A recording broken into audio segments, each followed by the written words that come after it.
A'udzu billahi minasyaitonir rajim. Bismillahirrahmanirrahim. Assalamualaikum warahmatullahi wabarakatuh.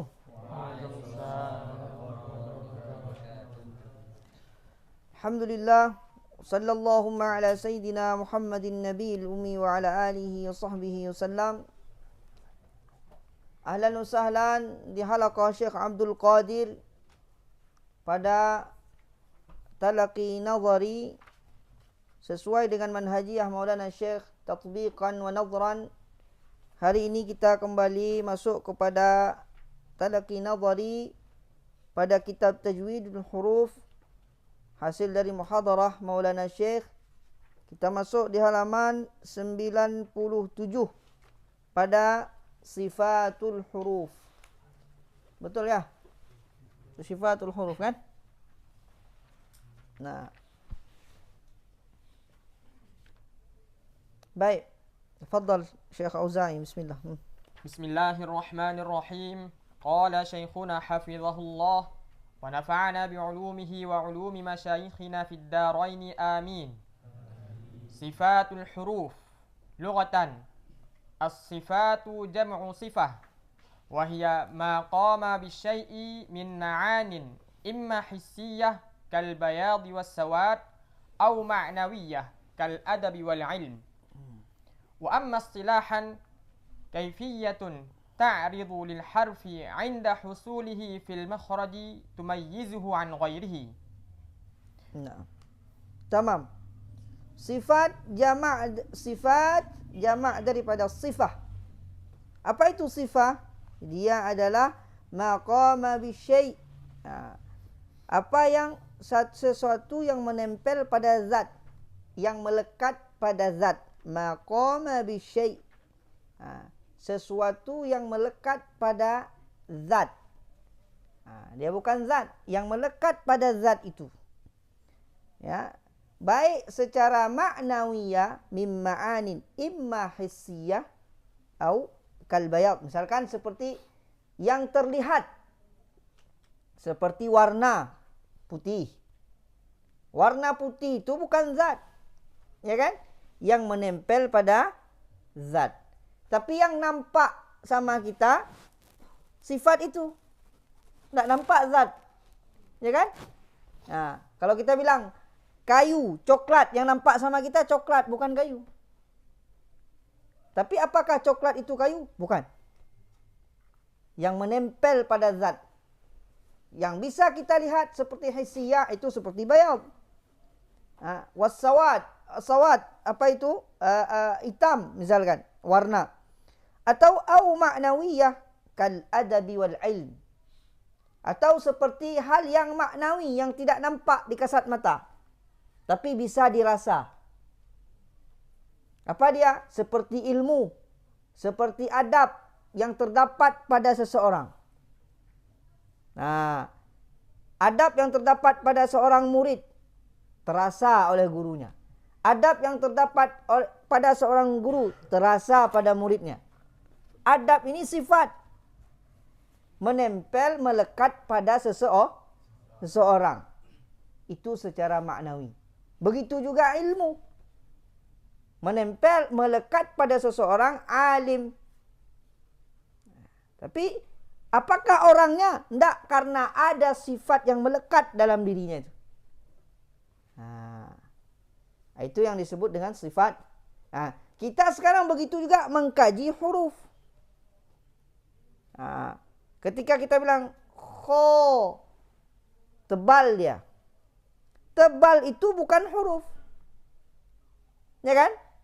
Tapi sifat daripada huruf itu. Secara istilahan, ketika dikatakan secara istilahan, maknanya apa? Secara yang dimaksudkan oleh ahli fanni tajwid. Secara ahli tajwid, apa yang dimaksudkan dengan sifat ini? Kajian sifat ini apa? Kaifiyatu, al-kaifiyah maknanya apa? Cara. Yang terdapat pada huruf. Yang nampak pada huruf. Ya kan? ta'ridu lil harfi. Cara yang nampak pada huruf. Kapan? Inda husulihi fil makhraj. Ketika kita sampai kepada makhraj huruf. Jenis contohnya misalkan pas sampai kepada tengah lidah dengan langit-langit atas mengalir suara yang jenis ini.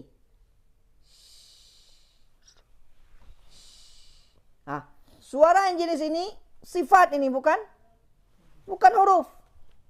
Tapi ketika kita sampai kepada makhraj huruf tersebut, huruf shin, nampak langsung sifat itu.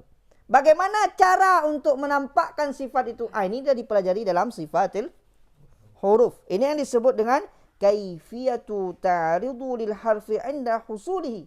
Ketika dia sampai kepada makhraj. Cara ini tumayyizuhu an ghairihi. Cara pengucapan ini membedakan huruf itu dengan huruf yang lain. Terang ya? Terus. Fawaidu ma'rifati sifat. Al-awwalu tamyizul hurufil mushtarikati fil makhraji ba'dhiha min ba'd. Kas-shadi was-sin, wat-ta'i wat-ta'.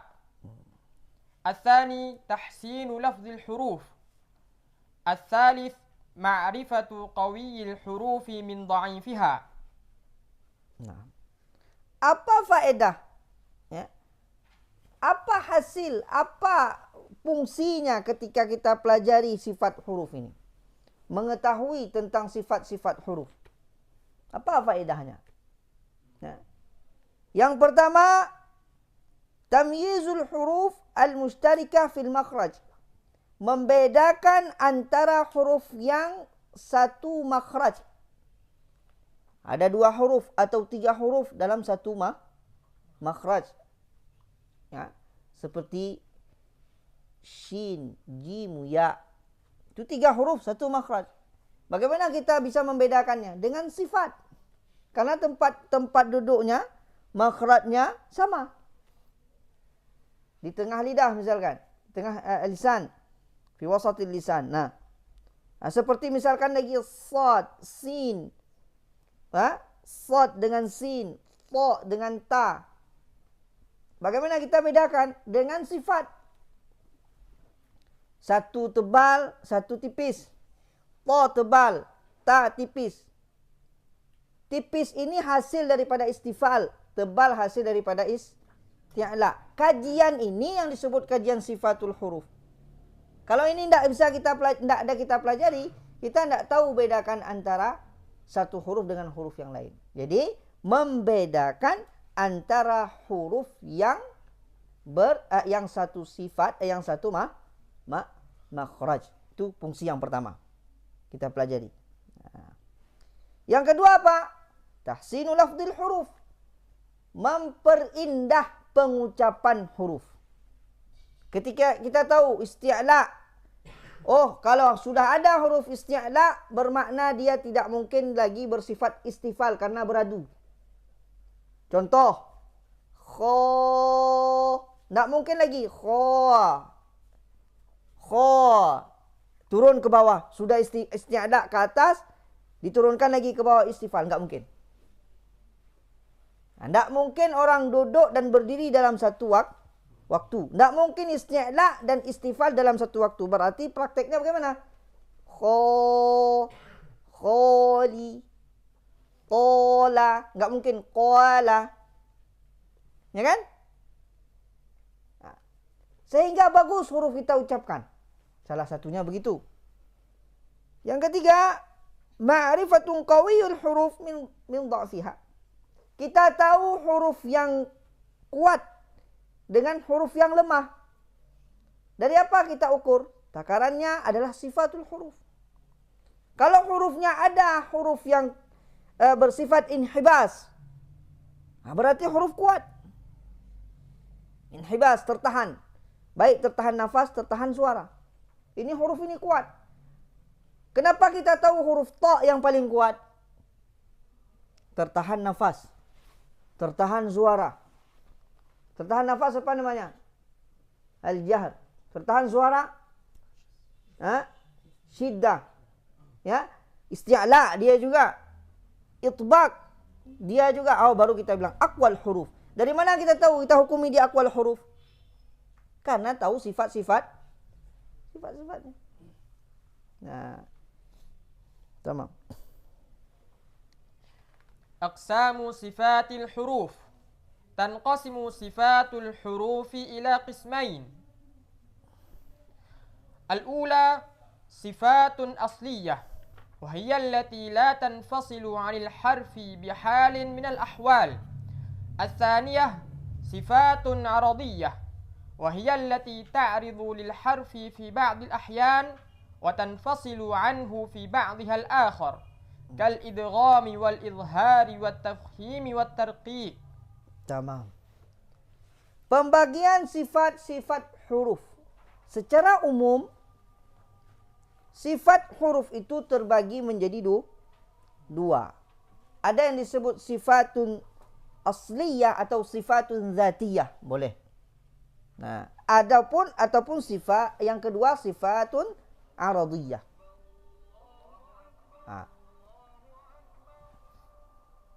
Sifatun asliyah wahiyya allati la tanfasilu 'anil harfi bihalin minal ahwal. Adalah sifat yang tidak bisa terlepas, yang akan selalu ada, ya, pada huruf dengan kondisi apapun. La tanfasil, tidak akan pernah bisa terlepas, tidak pernah hilang dari huruf tersebut.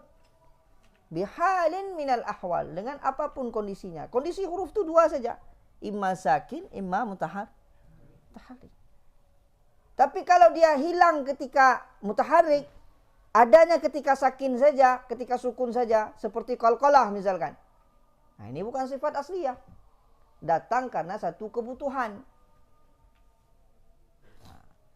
Contoh sifat asliyah, misalkan si fulan warna kulitnya putih. Kemana saja dia pergi putih. Enak kita tanda si fulan yang putih itu. Si fulan yang rambutnya pirang. Ya kan? Karena rambutnya gitu aja, kecuali catnya itu cerita lain. Tapi kalau dibilang si fulan yang berkacamata, Zaki itu tandanya yang berkacamata. Kacamata ini sifat aradhi sama saya. Tapi kalau dibilang si fulan, Zaki itu yang mana? Orang kecil-kecil. Kecil-kecil itu sifat zat saya. Ya kan? Oh ya, itu dia.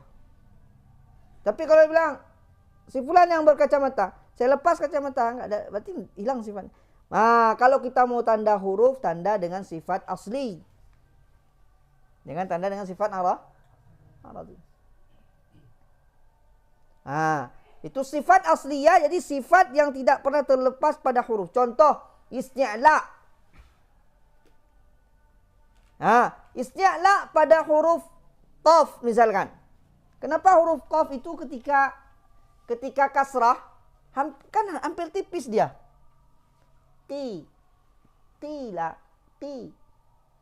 Hampir tipis kan? Tapi kenapa tidak bisa kita katakan dia tipis? Karena punya sifat isti'la. Isti'la itu menghasilkan tafkhim, menghasilkan tebal. Tebal itu hasil dari sifat zatnya, sifat isti'la. Kondisi apapun dia, kasrah, fathah, dhammah, sukun, berharakat, tidak akan pernah hilang isti'la itu dari qaf. Tapi derajatnya saja yang turun. Di sinilah kita tidak bisa mengatakan huruf isti'la itu ketika kasrah tipis. Kenapa? Karena sifat isti'la adalah sifat zat, sifat asli. Itu salah satu fungsi kita tahu pembagian sifat itu menjadi dua. Ada sifat asliyah, ada sifat aradhiyah. Sifatun aradhiyah. Sifat zatiyah sudah jelas sedia. Sekarang masuk sifatun aradhiyah. Wa hiya allati ta'ridu lil harf. Dia adalah sifat yang nampak pada huruf fi ba'dil ahyan, pada sebagian kondisi saja. Sebagian kondisi saja. Mana contohnya? Wa tanfasilu fi ba'dil akhar, dan hilang ataupun terlepas dari huruf itu pada kondisi yang lain. Seperti qalqalah pada qaf misalkan. Ya, qalqalah pada qaf itu dibutuhkan ketika qaf itu betul-betul terdesak karena syiddah. Litakhallusi minasyiddah, datang qalqalah. Berat. Aku. Berat. Ba itu berat. Nafas tertahan, suara tertahan. Datanglah qalqalah. Meringankan. Ataupun lebih memudahkan lagi. Untuk memudahkan seperti idgham. Datang kapan? Ketika nun sukun bertemu dengan huruf idgham itu saja. Tapi ketika nun berharakat ada idgham. Tidak kan? Di sini kita melihat bahwasanya ini juga sifat, walaupun babnya ada bab sendiri. Tapi kalau kita lihat dia sifat, ya. Ya kan? Seperti makhraj khayshum. Sifat gunnah itu sih sifat. Khayshum makhraj. Idhar wa tafkhim wa tarqiq. Tafkhim dan tarqiq juga sifat aradhi. Yang sifat zati adalah isti'la. Cuman ingat, yang sudah diisti'lakan pasti mufakham. Tapi yang asliyah mufakham atau isti'la. Tapi belum tentu yang istifal itu sudah pasti murakkab. Belum tentu yang kita turunkan ke bawah tekanan suara kita menghasilkan tipis. Paham ya? Itu mungkin sedikit pembukaan daripada sifatul huruf. InsyaAllah ke depan kita masuk ke dalam tafsil sifatul huruf. Ya, mungkin karena kondisi di sini. Ya Pak, kita cukupkan di sini aja dulu ya. InsyaAllah nanti kita lanjutkan kembali pada pertemuan selanjutnya. Sekian, kita tutup seperti biasa dengan salawat. Sallallahu wa sallama ala nabi sayyidina Muhammadin wa alihi wa sahbihi ajma'ina. Sallallahu wa sallama ala nabi sayyidina Muhammadin wa alihi wa sahbihi ajma'ina. Sallallahu wa sallama ala nabi sayyidina Muhammadin wa alihi wa sahbihi ajma'ina. Assalamualaikum warahmatullahi wabarakatuh.